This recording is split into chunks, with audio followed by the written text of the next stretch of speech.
What comes up for you when I say the word attachment? I'll let you sit with that for a moment because it's a complex word that points to a lot of places.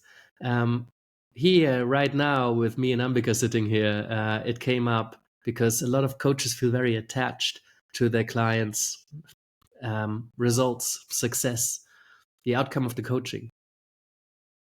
We don't want to feel detached, right? There's this Buddhist idea of non-attachment, where, as far as I understand it in the context of coaching, it's really helpful because it allows us to not be overly involved in the client, but also not detached. It means we can passionately care about what's going to happen as a result of our work, but we're not attached to it, which means we don't think that we can control it.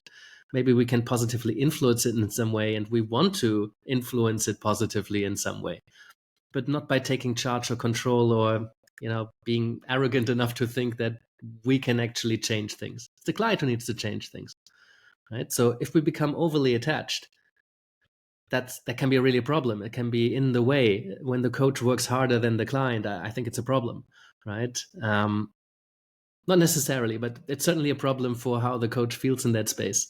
I don't think we do our best work when we're too attached. And then there's a whole nother foundation to attachment, which is the attachment styles that we formed when we were young children. So depending on how our primary caregivers and the people around us treated us, how safe or how anxious we felt, it has tremendous effects and impact on the way that we are and show up in our relationships. Not just how we feel, but also how we act and what's going on in our bodies, the kind of thoughts that cross our minds. And given that so many coaches work relationally, as we're sharing a space, we're in relation with someone, there's complex psychological dynamics that are involved when we are in relationships. And when we coach someone, the relationship between coach and client, all of these dynamics that the client brings from other relationships they have in their lives, they tend to show up in the coaching space. If we're able to pick them up, if we're able to observe them, if we've trained our ear and our eye and our senses to notice that, here's a dynamic that is unfamiliar to me in relationships. There seems to be something about this particular relationship with this coachee that brings that out. Is that a mirrored process? Is that a parallel from some of the other relationships or from their organizational system or the cultural system that's showing up between me and him or her or them right now here? That's something we can work with.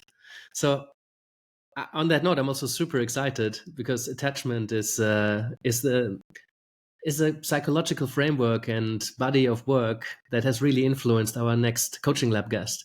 If you listen to this in April 2025, you'll able to see her live on the first Tuesday of May, because she's very much informed by people's attachment styles and how they show up in their relationships. And that's what she brings into her work in coaching. So I'm really excited to see her actually do the work and then make links between practice and the theory around attachment. And we get to ask her questions, right? If you listen to this later, then there's very good chance that there'll be a recording of it where we debrief and analyze how she's coached and how attachment, the psychology around attachment styles has informed what she asks and how she is in the coaching space. So yeah, I'm excited about that, and interesting topic. I'm glad that we could reflect on it a little bit, and curious about your thoughts, and maybe you'll join us in the lab.